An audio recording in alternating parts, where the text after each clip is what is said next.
So I'm here to talk to you about the history of the game of competitive Scrabble and about where it's going in the future. And I want to do this in a way that makes it kind of fun. And one of my favorite TV shows is Drunk History. So I figured, what the heck, how about I have some gin while we talk about the history of Scrabble? Now I'll tell you, my choice of gin is intentional here because I am an American player, and I've played a lot in the UK as well. And I'm also a big gin fan, and a lot of gin originates out of the UK. And I've traveled there, and I love a lot of British gins, a lot of Scottish gins too. But in particular, I'm going to get into a lot of the politics here in which the US and the UK are really both major players. And then Canada and Australia are kind of their little brothers that are, a smaller role in the same story here. And I wanted to be fair to all parties involved. So since I'm not, in order not to be showing any favoritism to either the US or the UK, I'm actually drinking a Canadian gin right now called Empress. It's actually a new version of theirs, a cucumber lemon gin. So I've got a little cucumber in there as well. And my first time trying it, but I really like it. But anyway, I have some ideas that are going to make, I think, the entire Scrabble world bigger, better, and more relevant. And it's all a lot, but it's something that's definitely very achievable and can happen in stages. And I really feel like we need to have a vision of where we are going. But I also want to be clear that this vision that I'm going to talk about is not set in stone. I totally welcome new ideas and dialogue, but I figured that I got to put out one version of the vision as a necessary first step in helping to build that dialogue. And I will say that in order to really appreciate the vision, I do think it's necessary to delve into the history of the competitive game, which I'm going to do at first. And the early part of this lecture is going to be about history in a way that's probably informative and fun, even for people who aren't really embroiled in Scrabble politics. The later parts, where I get more into the political stuff, are going to be things that people who care more about Scrabble politics are probably going to be the only ones who are really interested in. So what I'd say is, even if you're not embedded in that world, come along for a ride with me while we talk about some history of the competitive game and some of the fun stuff there. And then if you get bored about the political stuff, you can just, turn off the video early. But I want to say a little bit about what my sources were in this and who I am and why I know something about this. I've been playing in Scrabble tournaments since 2002. And I've talked to many old-timers who were around a lot of time before me. And in particular, some of the main books that were my sources were the book Word Freak by Stefan Fatsis, and the book that's right under that over there, which is the book about the first World Championship in 1992, published by Chambers. And then there's also the documentary movie Word Wars in 2002, which covers a lot of the same ground as Word Freak in 2001, but is a really good movie, too, that captures a lot of this. But I also want to be clear that I am trying to be completely as transparent and honest as I can with all of this stuff and telling you things as best as I know. I have learned a lot about the time of Scrabble before I was playing in tournaments, but it's entirely possible that I might have some errors here. And if so, any errors are mine alone. I apologize for them. And I welcome being corrected if I say anything about the historical record, which somebody knows is untrue. But let me go back first to the early days of tournament Scrabble. So I'm really talking about the first few decades that it was being played, which are the 70s and 80s here. And this was a time when really it is a story pretty much of the US and the UK. There were some Canadian players too. There was a much smaller scene in other places, but it was mainly a US and UK scene first. And it's something that actually surprised me, because I always kind of thought that tournament Scrabble started in the US first and then went to the UK afterwards. And it turns out it's actually the other way around. The first Scrabble tournament that I can find any record of was actually the UK National Scrabble Championship in 1971.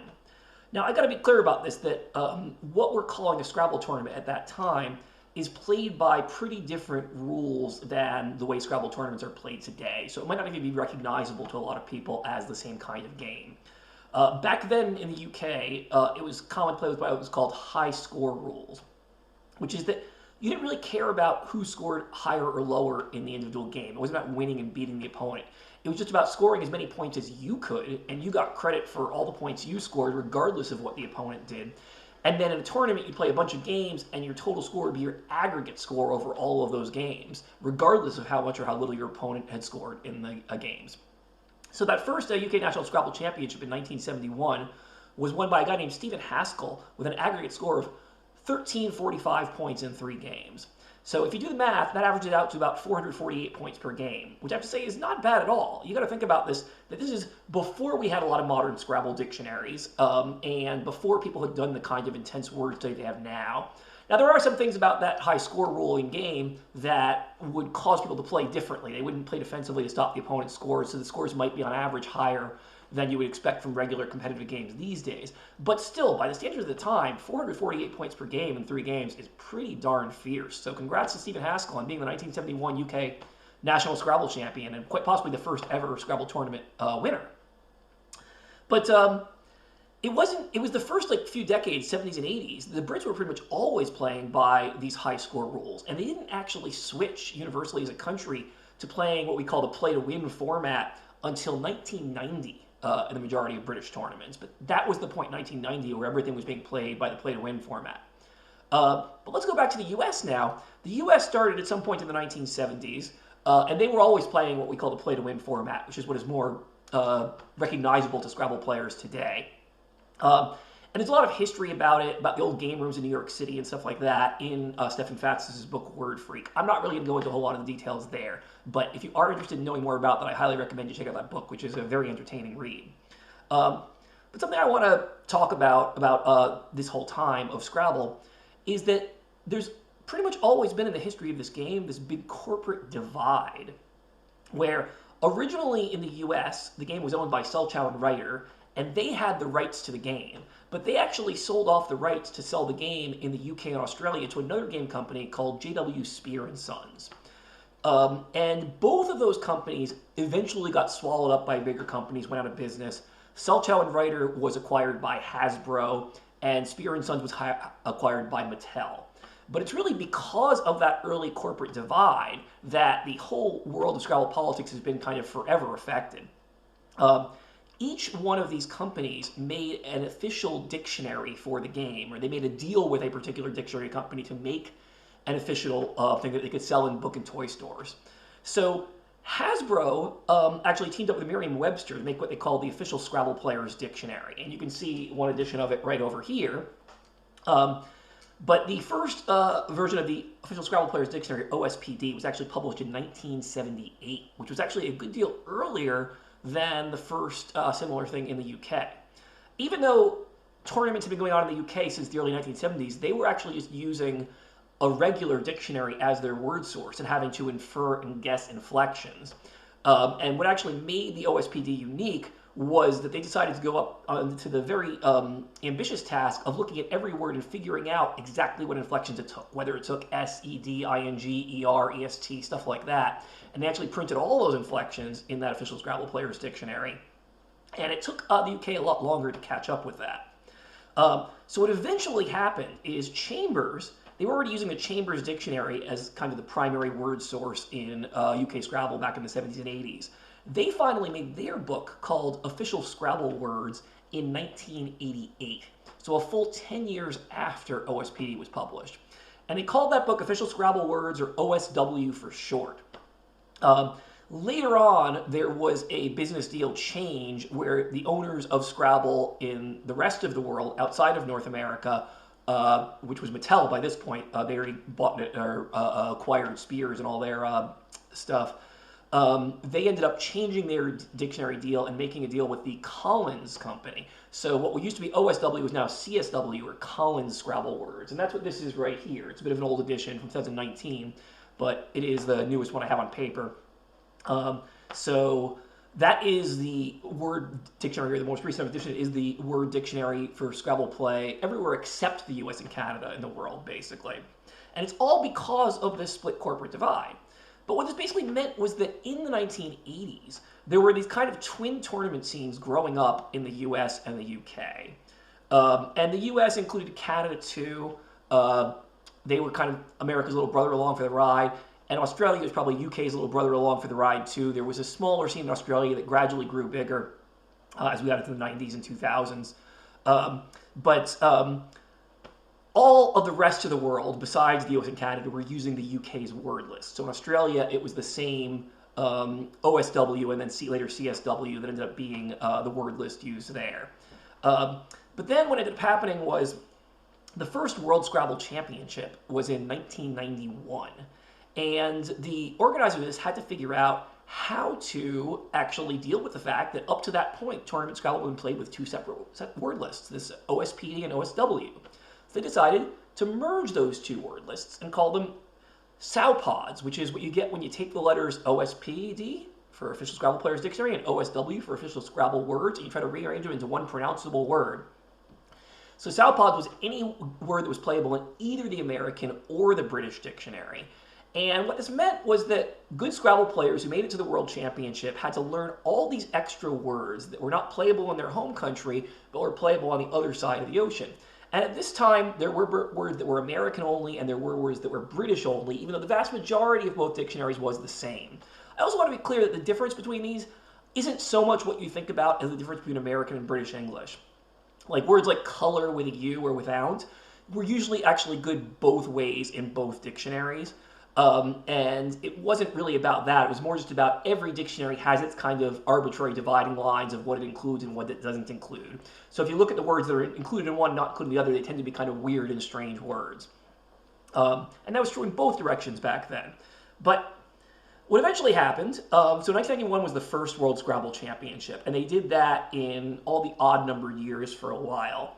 And over the next decade, gradually between 1991 and 2001, is that the rest of the world actually decided we're going to adopt all of these words in the American dictionary, this unified dictionary using both of them, as our word list for play in our own nation. Australia was actually way ahead of the game of the UK compared to that. They started adopting the full international dictionary for play in their country in 1994. It wasn't until 2001 that the Brits finally got on board with that. But what that meant was at this point, if America and Canada had just taken on this agreed upon word list, this union of both the American and British dictionaries that was at the time called SOWPODs, the whole world would have been playing by one word list. But you try to get Americans to take on the metric system. So here we are now, that was 2001, 24 years later, and it is still the case that America has not gotten in line with the rest of the world by adopting this combined American and British word list. And I'll get into that dictionary details a little bit more later. But before I do, I actually want to talk about the World Championships themselves and the ways in which this ended up being sort of a big money thing for Scrabble and a really nice thing in terms of promoting and growing the game. And I want to talk about three people in particular who were very important in the growth of the early part of the Scrabble game and its history. The first person is Gyles Brandreth, who actually is a pretty famous person in the UK. He was a member of Parliament, and he's been a famous TV broadcaster for a long time. If you search on YouTube, you can find some of his videos.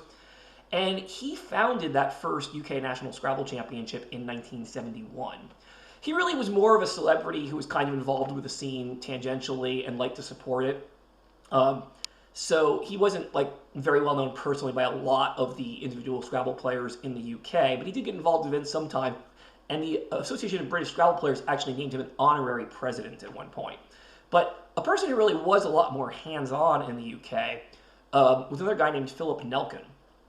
So he's the guy who actually founded the Association of British Scrabble Players, and he worked pretty closely with originally Spears when they were the owners, and Chambers to create the original official Scrabble words, and later on with Mattel.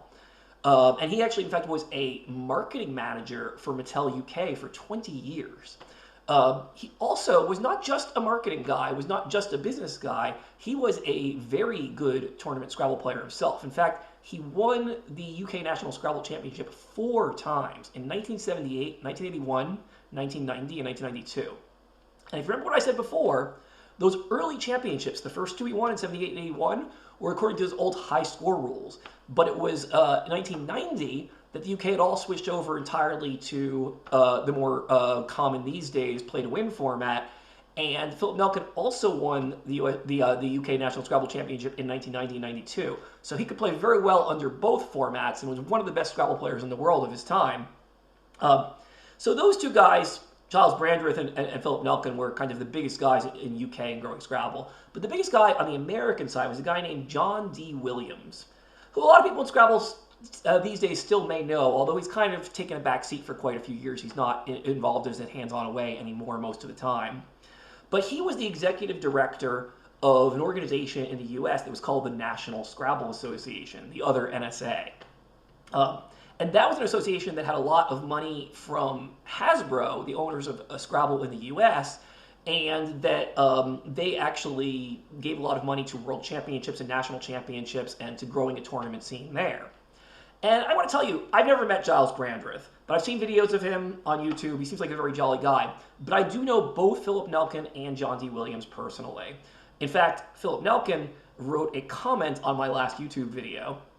And I want to say about both Philip Nelkon and John D. Williams that they are both great schmoozers. And I mean this in the most positive way possible.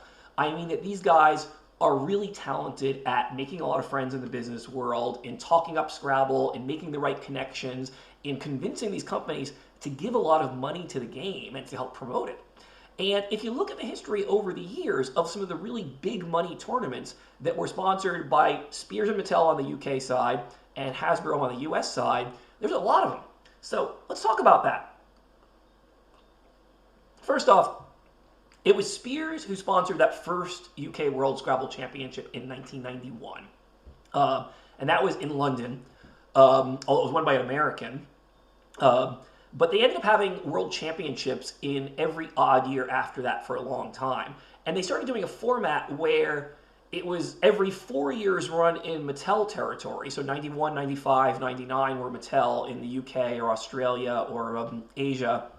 But the alternating odd numbered years, so 93, 97, 2001, were in the US, run by Hasbro. So you had really the number of world championships total that was run by Mattel, where they put a serious amount of money into this, were the 91 and 95, which were both in London. Or actually, the first was Spears, second was Mattel. 1999, and all the rest of these are Mattel. Melbourne, Australia. 2003, Kuala Lumpur, Malaysia. 2005, it was back in London again. And I want to be careful here. The reason that number switched 2003, 2005, only a 2-year gap instead of a 4-year gap, is because at this point, the Americans had actually pulled out, and there wouldn't have been a 2005 World Scrabble Championship if Mattel hadn't stepped up and said they're willing to run this every 2 years rather than every 4 years, so basically putting double the money in. So after 91, 95, 99, 2003, 2005, they also ran World Scrabble Championships in 2007 in Mumbai, India, and 2011 in Warsaw, Poland. And then 2013 was kind of a transition year. That was technically under the aegis of Mattel, but they had decided they were going to not invest in the World Scrabble Championship anymore, so they kind of pawned it off to another company, and they gave them some money to get it started and run that particular year, not quite as much as they'd been given in the past, but they also kind of made it clear to the other company, we're not going to keep giving you money, you're going to have to make this a self-funded thing yourself for future World Scrabble Championships. So in a lot of ways, 2011 was the last real World Championship that had full Mattel funding in it. But then meanwhile, on the Hasbro side, as I mentioned, 1993, New York City, USA, all of these are in USA, 1997, Washington, D.C., and then 2001, Las Vegas. Those were all Hasbro money. So you count up the numbers there, and that's about, well, if I don't count 2013, since it's a transition year, it's 1, 2, 3, 4, 5, 6, 7 World Championships run on full Spears or Mattel money in the UK, and 3 on full Hasbro money in the US. So you might think, oh, the UK put a lot more money into Scrabble than the US did. But that's not really true. Even though Hasbro divested in investing in the World Scrabble Championship after that, Hasbro actually invested a lot of money over the years in tournaments in the US. And I want to talk about a few of the big money tournaments that Hasbro famously ran. There were 2 times, actually, Hasbro ran a big event that had a $100,000 total prize fund. One of them was called the Scrabble Superstars Tournament in 1995. It was called the Scrabble All-Stars in 2003. So both of those had a $100,000 prize fund with $50,000 going to first place. And both of those tournaments were won by the same guy, David Gibson. The late David Gibson, who was a fantastic player, U.S. national champion, one of the best in the world. I personally got to play against him a couple times, got my butt kicked, but it was absolutely wonderful playing him. Such a humble guy, such a great Scrabble player. And one of the most amazing things David did, the first of those 2 super tournaments he won in 1995, he didn't like the way that they had actually staggered the prize fund, and he felt it was too top-heavy. It was just the top few competitors getting most of the money, and most of the people under them getting very little.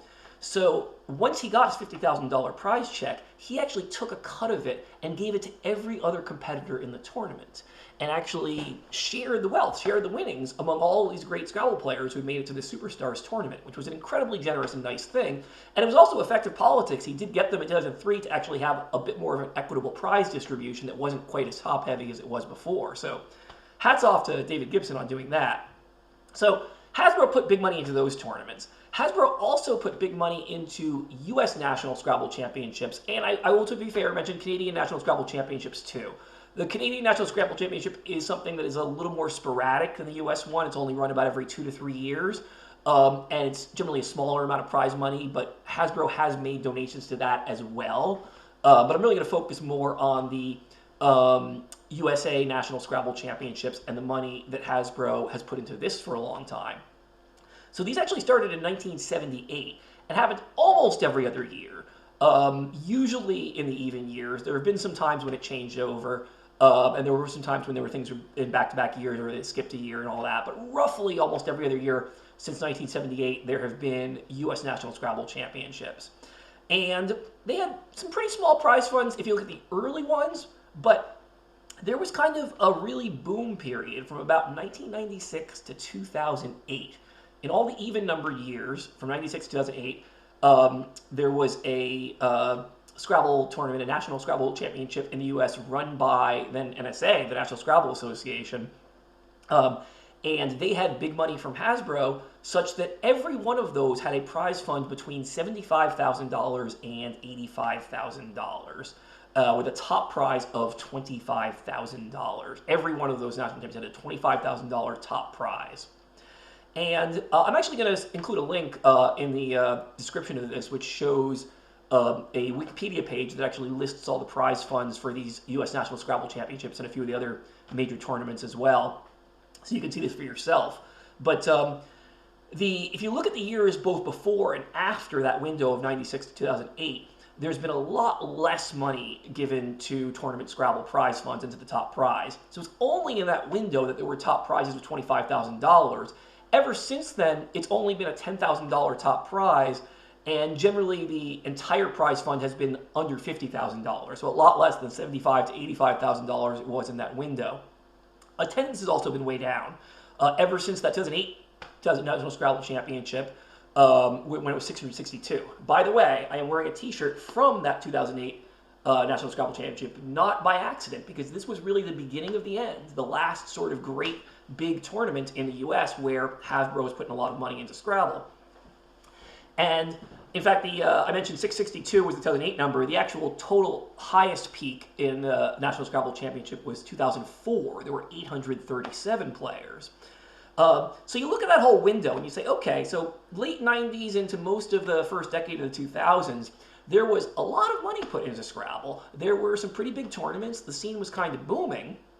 And that's also true, actually, if you look at the total number of active tournament players. Back then, in that window, about 2004 to 2008, there were probably around 4,000 tournament players in the US and Canada combined, because it is a binational thing, really, this the Scrabble Association. And ever since then, as the numbers have gone down, as there's not as much money and not as much corporate investment, I don't know the exact numbers and details, but I'm estimating these days it's closer to like 2,000 active tournament players, maybe even less than that. I'm not quite sure what the numbers are.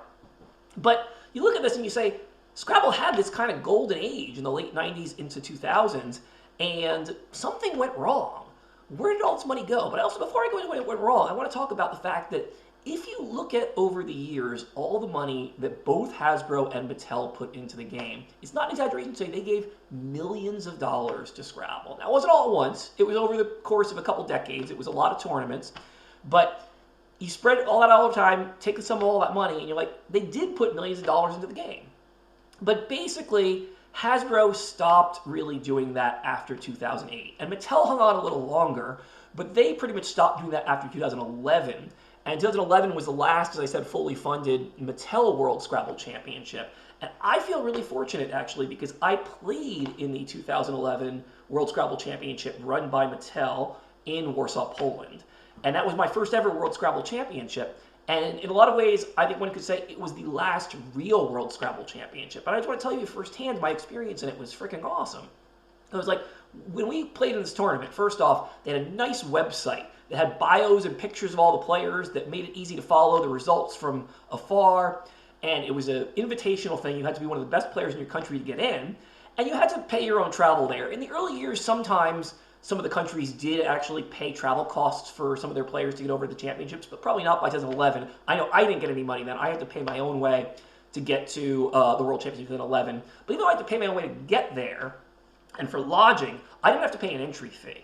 And not only did I not have to pay an entry fee, there was like a really nice food spread out there every single day of the tournament. They fed us well, they treated us like kings, they took really good care of us, and it was a fun tournament, but also it was the case that even before the tournament started, on the day before, I was playing some casual games in the lobby, and a guy from a camera crew from someone with a news station nearby in Poland showed up and was actually filming this.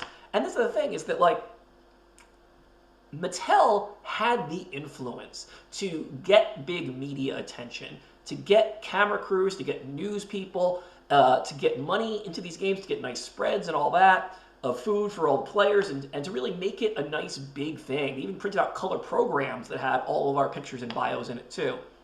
So that was the last time that happened, but I'm glad I got to see it and see, you know, how big and powerful and nice Scrabble could be when there was this big investment from these corporations. So now I want to talk about, okay, so why did that fall apart? Where did it go wrong? And I want to be clear here. The purpose isn't really to point fingers. I think that you can say that there are places where the players are to blame, there are places where the corporations are to blame, and we can't change the past. But I think we can learn from it.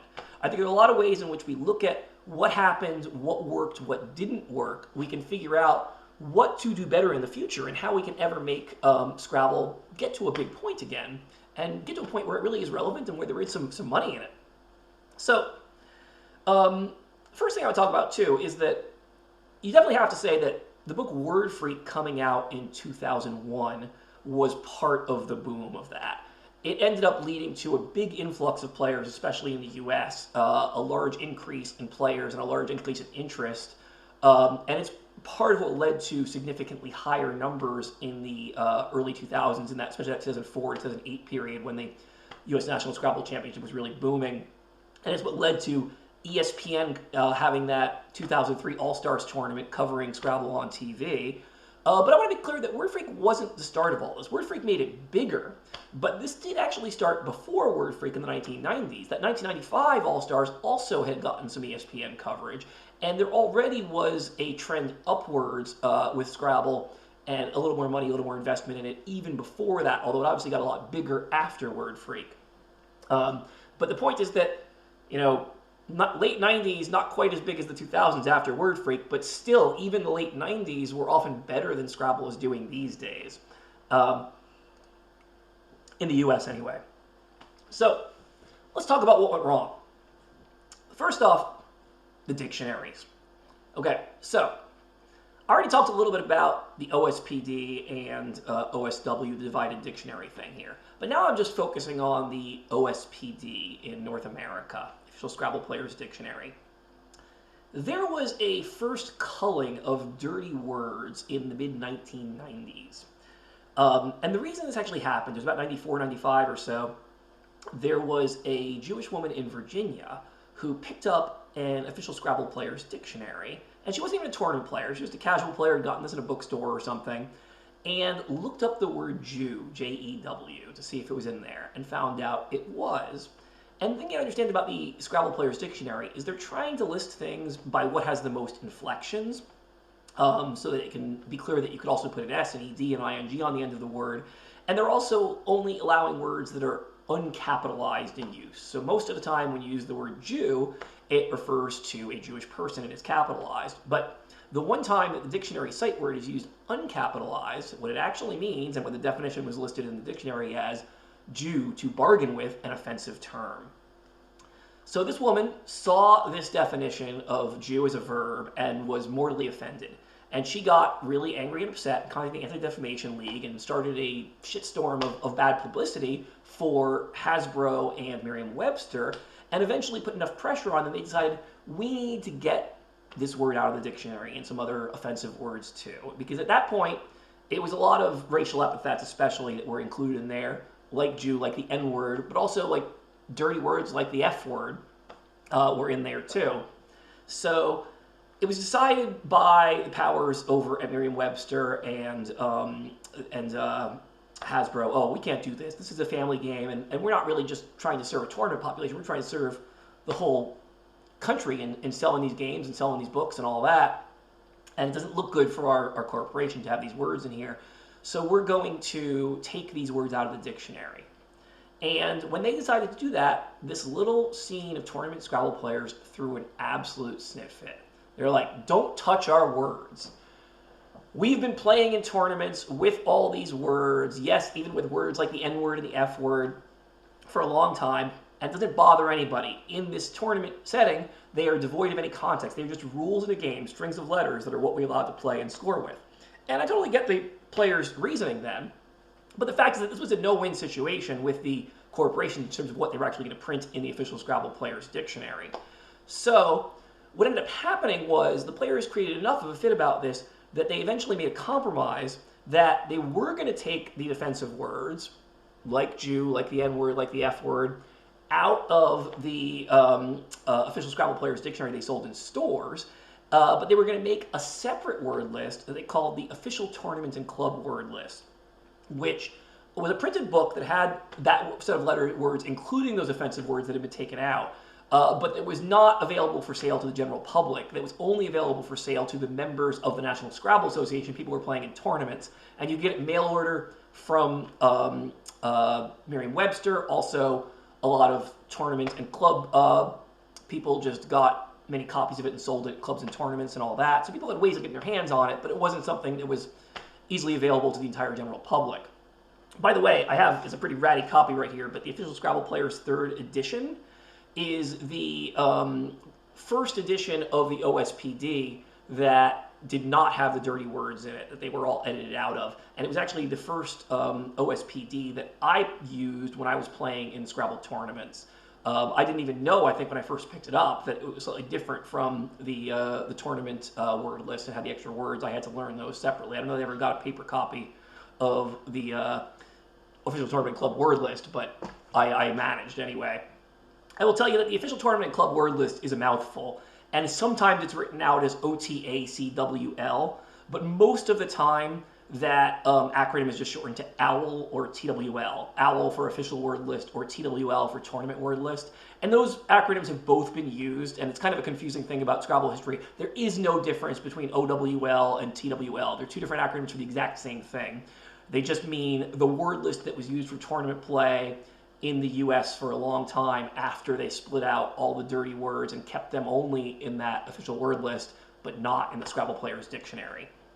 Now, Stefan Fatsis talks about this in Word Freak, and a lot of Scrabble players already know this, and I think probably the impression a lot of people have is that this creation of this tournament and club word list was a great compromise, an example of sort of appeasing the interests of the corporations and the players, and I think that is absolutely a terrible take. I want to be very, very clear here.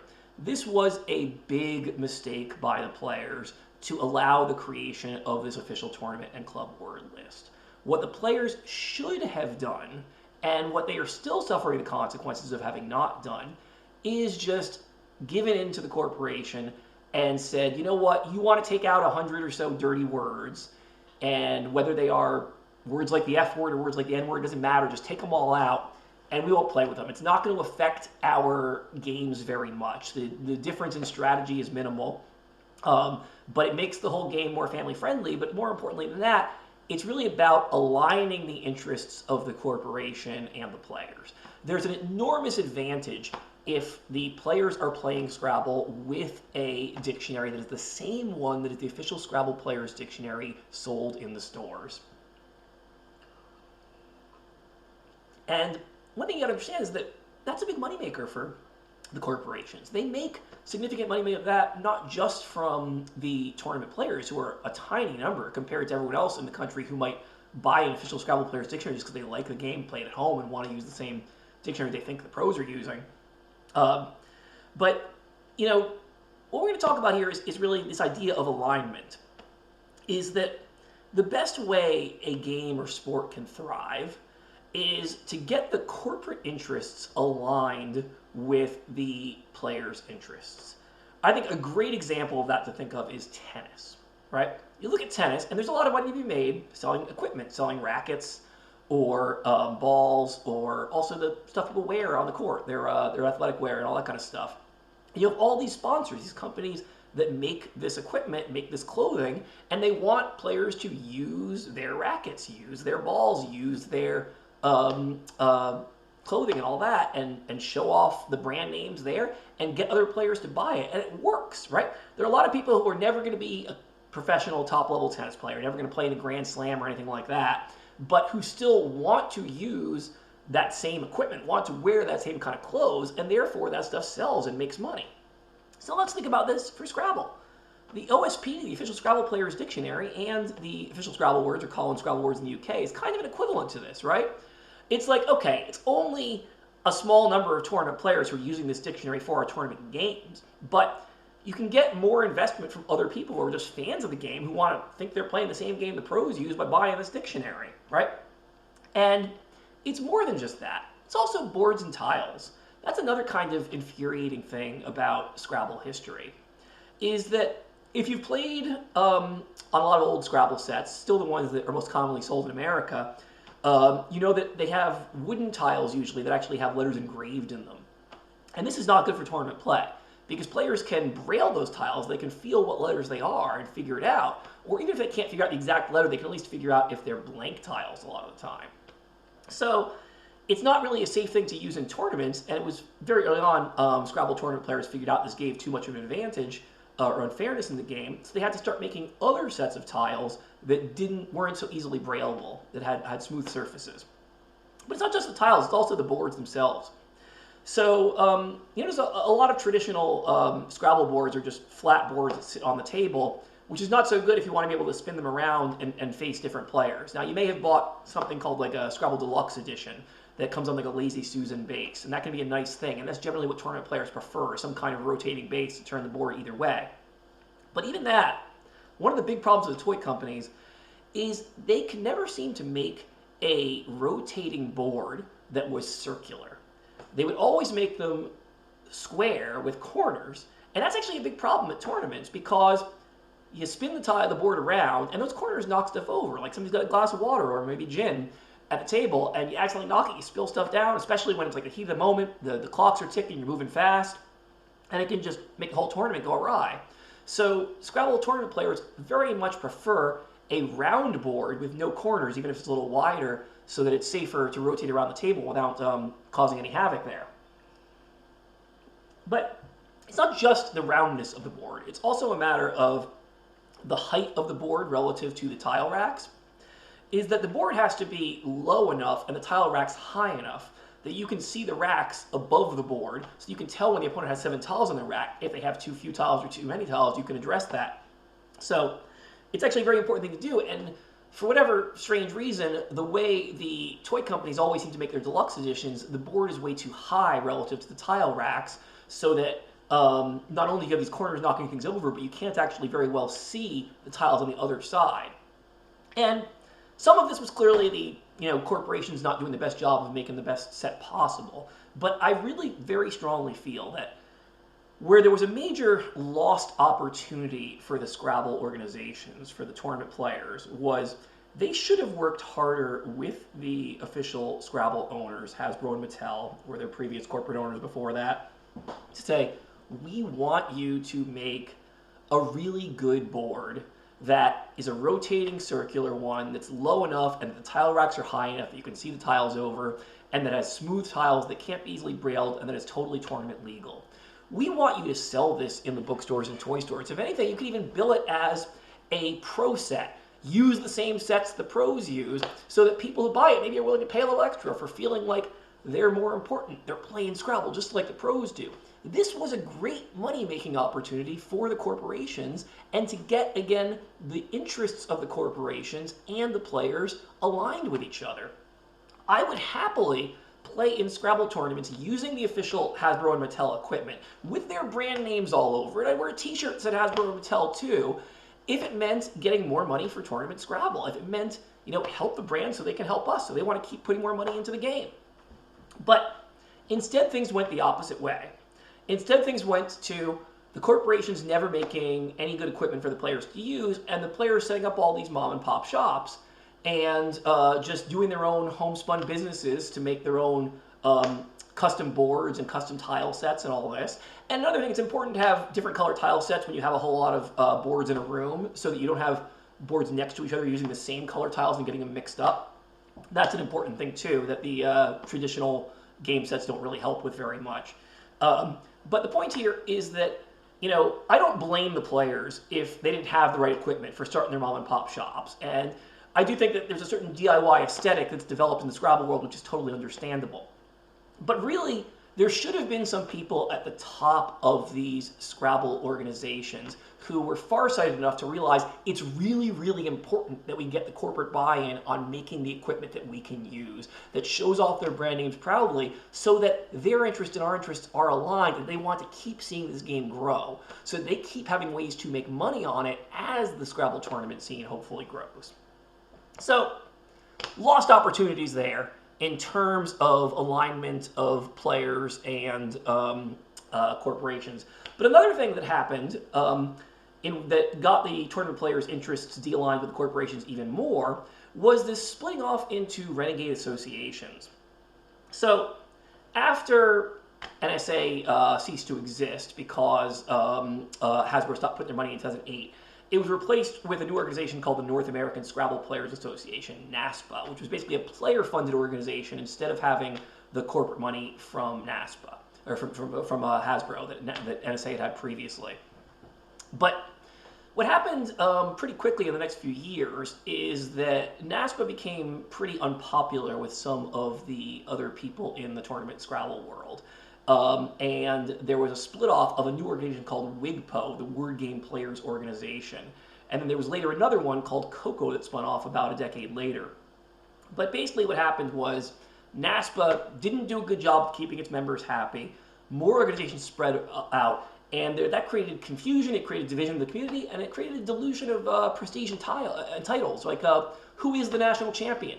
Nowadays, we have basically both WIGPO and NASPA claiming to run a national championship and claiming to have the real champion and this kind of thing, which just makes for a messy situation and undermines where the corporations are going to put their money.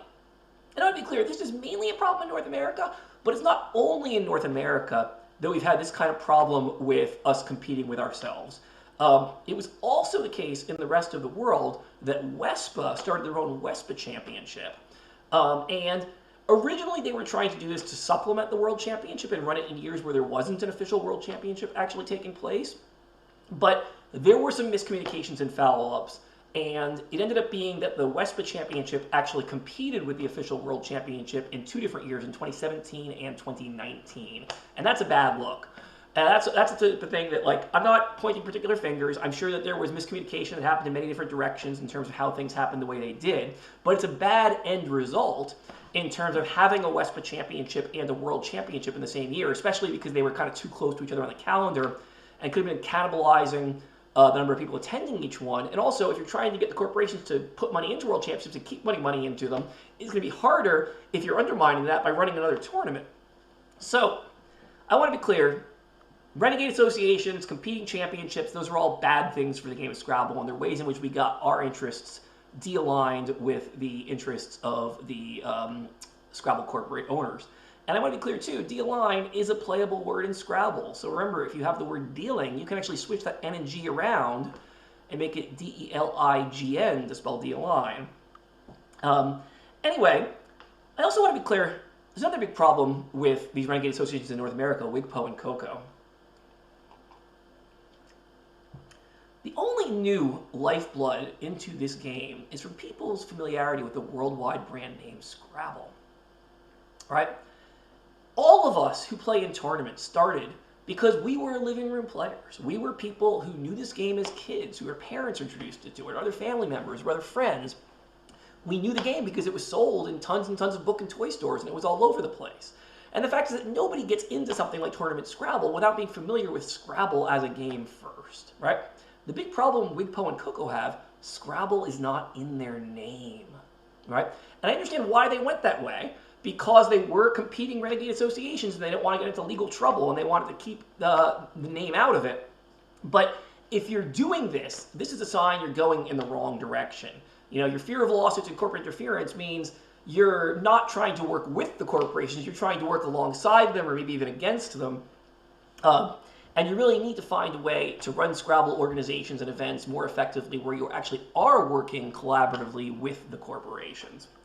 You know, one thing that I really want to see is not only no competing organizations, but also when anyone buys a toy Scrabble set, that, you know, a set with the actual board and tiles in a toy store, in a bookstore, wherever they happen to get it, that it has a leaflet in it, which actually gives you information about WESPA, the World English Language Scrabble Players Association, and the official national association of whatever country you're buying this thing in, or whatever the nearest one is, right? Have something that is right away directing people to the official Scrabble organizations to make it an easy pipeline for casual players to become players in tournaments, in clubs, in the rest of this competitive scene, right? Quite simply, you need to wear the Scrabble brand name proudly to have any long-term survival and growth as organizations. Any organization that does not have Scrabble in the name is a one-generation thing. As soon as that generation of players dies off, it is not going to continue. It's only in existence because there are some people who already played the game when it was known as Scrabble, and now they're trying to exist in their own bubble without calling it Scrabble.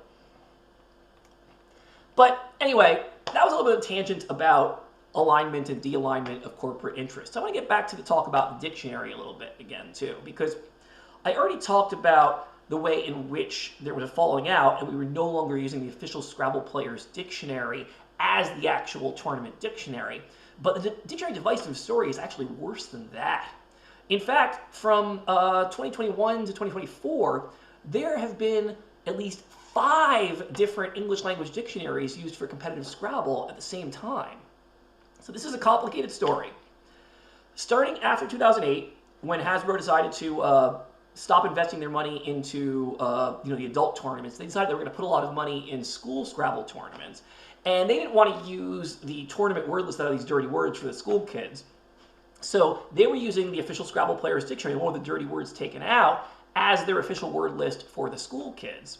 And that's where they started putting their money into it. So that meant that school kids who started playing with this, if they ended up going on to adult tournaments afterwards, you actually give them a list of dirty words to learn. So you're actually putting more emphasis on the dirty words, which is kind of a ridiculous and silly thing that happens here.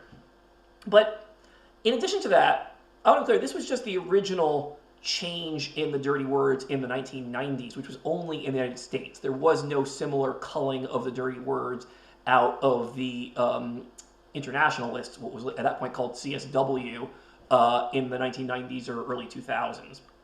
But that all changed after the George Floyd protests in 2020. So at that point, a lot of the world started becoming more sensitive and saying, we need to take out a lot of these racially insensitive terms, these epithets and stuff like that from the Scrabble dictionaries. And CSW, published in the UK by Collins, the Scrabble word list used in all the rest of the world besides North America, finally did actually cut out dirty words. And it was a different standard that was used to cut out dirty words than the previous time. So like words like Jew and the N word were cut out, but words like the F word were not. If it was just something scatological or sexual, but not considered to be like a racially offensive epithet, it wasn't removed in that particular case. And there was a lot of inconsistency. There were these 2 different cullings that were according to different standards. And there was an additional culling in the US with the official Scrabble Players Dictionary as well, because not everything that had been culled the first time was deemed enough. They had to do some extra cullings in that as well, and that gets to be a really messy story. But there's another thing that happened alongside all of that, which is just to show you how divisive this got. People started getting very up in their politics and feeling like, based on my politics, I agree or disagree with the decision about cutting out these words here. And in fact, Australia got so divided that 2 of their states, New South Wales and Tasmania, actually revolted and insisted for several years on still using the CSW word list from before the George Floyd era cullings in 2019, and wouldn't take the update from 2021 that took all these words out. So we actually had different states in Australia playing with different word lists at that time. But there's another dirty little secret here, which is that while John Chu is running NASPA, which is the successor organization to NSA, running Scrabble in the United States and Canada, he had presided over a time when Merriam-Webster had made a bunch of updates to the American and Canadian official Scrabble players dictionary. But honestly, they really shit the bed on this. There were a bunch of muff-ups between NASPA and Merriam-Webster coordination, which led to printings of the Merriam-Webster dictionary, official Scrabble players dictionary, with typos and mistakes in it, words that shouldn't have been there.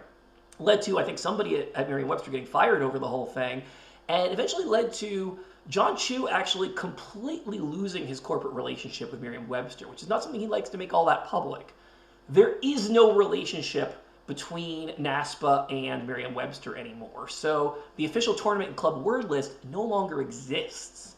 Now NASPA is maintaining its own word list, which is based on the OSPD, but has some differences from it because it includes certain dirty words like the F word, even if not the racial epithets, that are disallowed from the school Scrabble tournament play. So that's the NASPA word list. But then you have this competing organization called WIGPO, and they decide they want to separate themselves from NASPA, and they don't like NASPA leadership, and they decide their politics are that they don't want to get rid of these racially insensitive words that the George Floyd protest led to being culled from the dictionary. So now there's a separate WIGPO word list called WOW, and they keep not only the F word, which is in the NASPA list, but not in the official Scrabble players list, but they also keep words like Jew and the N word in there. So if you count this all, this is between 2022 and 2024, actually 5 different word lists that have been used. You've got the OSPD, the official Scrabble players dictionary, which is school Scrabble only. You've got the NASPA word list. You've got the WIGPO word list. You've got internationally the CSW one starting in 2021 that took out all the offensive racial terms, but then you've got the one you still use in parts of Australia that includes those terms. So that's 5 different dictionaries, and in fact, more recently, there's actually a 6th one now. It is the case that Collins started publishing a family dictionary with the most recent update in 2024. So this is that they decided it was in their interest to make something professional to be sold in bookstores and toy stores, in the UK and the rest of the world, that actually excludes not only the racial epithets, but also things like the F word. So I know this is a really confusing thing, but I actually have a little chart here that helps show the whole thing here. So you see, I sort of summarized this by saying you've got your N-word list of your racially insensitive terms, your F-word list of your other offensive terms because they're sexual or scatological or something like that. And you can see here all the different lists and which dictionaries they are using as their source and whether they're including this particular list or not. Now, I'll say this Collins Scrabble Family Dictionary, as far as I know, has never actually been used for tournament play yet. It's just something sold in the stores and maybe used at home by people and all that. But it's basically another word list on a par with the rest of these, just complicating this world. So we went from having 2 Scrabble word lists to 6. And we're just in an absolutely insane place, which is not a good way of doing things at all. It only contributes to more divisiveness and confusion and lack of unity and lack of size of tournaments and growth of the community here. But I want to tell you, there is actually a pretty darn simple solution to all of this. All we need to do is take what is now currently called the Collins Scrabble Family Dictionary, the one that sources both the US and the UK dictionaries and keeps out all of those dirty words, and make it the official tournament word list for play in all countries, US and Canada included. How do we do that? By getting OSPD, printed by Merriam-Webster, to include the same set of words in their dictionary. It looks just like this. Look how much simpler the second chart is compared to the first one. We have 2 separate books, OSPD and CSW. Can't get around that because we split corporate owners and they each have to make their money selling their dictionaries in their own countries. They just agree to print the exact same set of words in both of them, using both the US and UK dictionaries as sources. And sorry, players who feel differently about it, but we just got to drop the N words and the F words. All of those lists just need to go. Now, I want to be clear, Me saying this has nothing to do with politics of wokeness or wokery or whatever you want to call it, right? I will say I'm not hiding my politics at all. I marched with Black Lives Matter starting in 2015, long before the George Floyd protests, because of Michael Brown being killed in Ferguson, Missouri. So I'm a big advocate of Black Lives Matter. I am a big advocate of racial and social justice. But honestly, that's a completely separate question than what words we use in the dictionary. And I don't really care about your political views in terms of whether you think those words should be allowed or shouldn't be allowed. The simple thing here is the fact that they simply aren't allowed by the corporations. There's no way they're going to print them in the official things they sell in the bookstores, and it's way more important that we use the same book that is being sold in the bookstores. That is the way to align our interests with the corporations and get us to a place of being able to grow this game the best. So that is very much what I think we should do.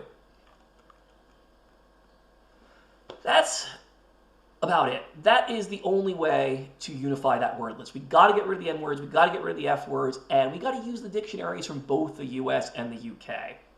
Right? If you're playing in the USA, that's what you use. If you're playing in the UK, that's what you use. If you're playing in the rest of the world, that's what you use. If you're playing in school Scrabble, that's what you use. If you're playing in adult tournaments, that's what you use. If you're playing online, that's what you use. If you're playing on ESPN or a TV station in other countries, that's what you use.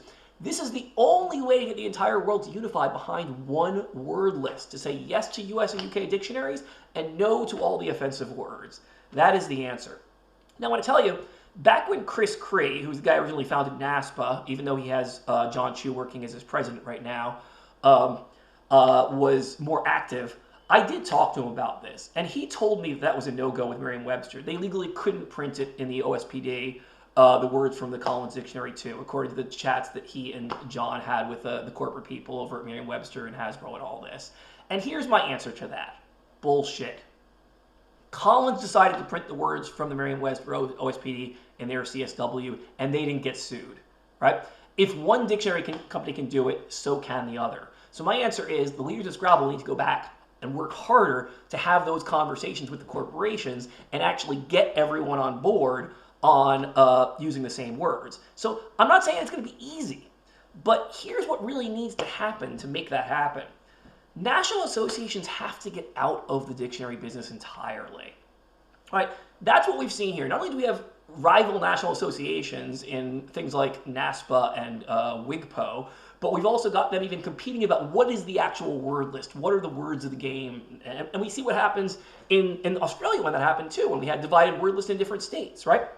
So we need to make it that WESPA, the World English Language Scrabble Players Association, is the only organization that actually has a relationship with the dictionary companies Collins and Merriam-Webster, and that it has to develop a positive relationship with both of those companies, bring both of those companies to the table, and get both of them to agree to print the same set of words in both dictionaries. So fortunately, we're actually already part of the way there, because I mentioned earlier, John Chu and NASPA have already lost their corporate relationship with Merriam-Webster. They had a falling out. Merriam-Webster does not give a rat's ass about John Chu and NASPA anymore. So there's an opportunity here for WESPA to actually grow their relationship with Merriam-Webster in addition to the relationship they already have with Collins. And I think part of what a stronger WESPA is what we need here. What that really means also is strengthening the relationship that WESPA has to both Mattel and Hasbro, both of the corporate owners of the game. Up to this point, WESPA has only had a relationship with Mattel, and Hasbro has done their business in North America with NASPA and NSA previously. So I want to see a stronger WESPA that really works in a positive way with all of these corporations, Hasbro, Mattel, Merriam-Webster, and Collins, and works on making it a really high priority to get both of these dictionaries to print the same set of words. All right? You know what else a stronger WESPA means? A stronger WESPA means no competing member associations in the same country, and no member associations that don't use the word Scrabble in their name. We need to wear that brand name Scrabble proudly. We need to make the corporations know we support them. We want to show their brand name off. We want to help them grow the sales of their game as we are growing our tournaments, and that those two things are in concert with each other. So how are we going to get there? Well, my answer to this, the way we're really going to get there, two main words: constitutional reform. We need to professionalize WESPA. We need to reform the WESPA Constitution to get its house in order, to make sure that leaders aren't using it for corrupt and vindictive agendas, to make sure that minutes of the meetings are all matters of public record. Now, I want to be clear when I say all of this. I understand that the vast majority of people who are working for these Scrabble associations are volunteers, right? And they only have so much time, and they're doing their best with limited information, limited time, limited resources doing all this. But there is one big exception to that of people who are working for Scrabble who's not a volunteer, and that is John Chu. He actually has a permanent position as NASPA president and is paid a salary by Chris Cree, who owns the company. Now, I want to be clear about when I talk about this. I am not complaining that John Chu makes money from Scrabble. I am not complaining that he is paid a salary as NASPA president. John Chu has given a ton of his lifeblood to Scrabble. He has put a ton of time and energy into growing the game, into organizing tournaments, into building the best Scrabble software we have in the world, Tish, which is often used as the main administrative tool in running and pairing tournaments. And I've criticized Tish before for some reasonable grounds in terms of its user interface and how challenging it can be. But there's no question that it is very well play tested, it is very durable, and it's good software in a lot of ways. And that John Chu deserves the lion's share of the credit for that. So I don't have a problem with, for the work he's put into Scrabble, him getting paid for his time and his work and all that. The problem is not that John Chu gets paid for Scrabble. The problem is that he gets paid and he's not beholden to voters. Is that if you're going to make money as the president of an official Scrabble Players Association for a country, or two countries, in this case, US and Canada, that is also a WESPA member association, it needs to be the case that you need to be democratically elected by your people, and they need to be able to vote you out if you're not doing the job well.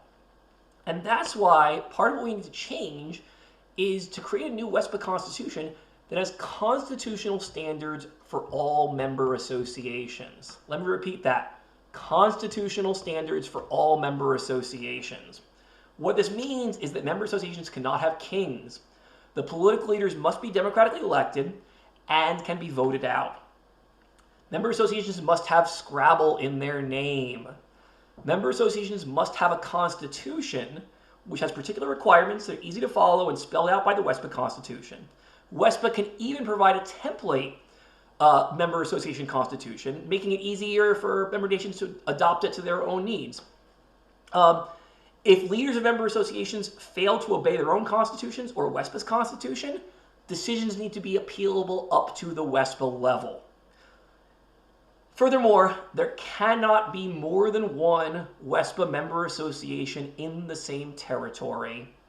And the only tournament games which are allowed to be rated by WESPA member associations must use the current edition of Collins Scrabble Words or the OSPD and nothing else. That means the book that is sold in the bookstores. So in the US and Canada, that means the book was with no dirty words, no N words, no F words whatsoever.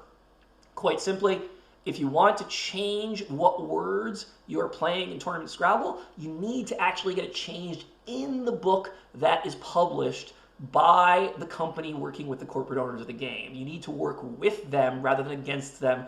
There is no creating of separate player-owned word lists that are in competition with the word lists of the corporation. That is what we need to do. And I know that's a difficult ask. I know it's going to take some time and effort to get there.